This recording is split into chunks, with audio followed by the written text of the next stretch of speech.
రెడ్డి పరిపాలన చేస్తానని అన్ని అబద్ధాలు మాట్లాడుతుండు. అన్ని అబద్ధాలు మాట్లాడుకుంటా తప్పించుకుంటుండు.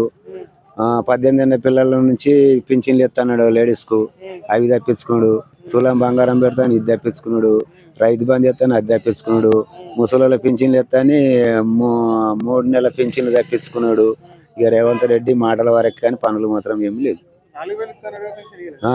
వికలాంగులకు 4,000, 6,000, వీళ్ళకు 4,000 ఇత అవి ఇవ్వలేడు. పింఛన్లే తప్పించిండు, ఇచ్చే పింఛన్లే ఇక పెట్టిండు. 3 నెలలు పింఛన్లే పెట్టిండు.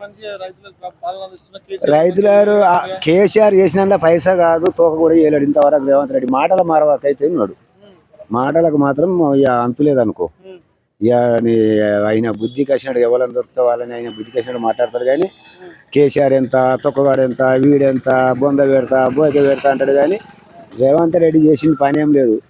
ఇక పతాక ఏం లేదు. ఢిల్లీ పోతుండు వస్తుండు, ఢిల్లీ పోతుండు వస్తుండు, పని అయితే ఏం లేదు.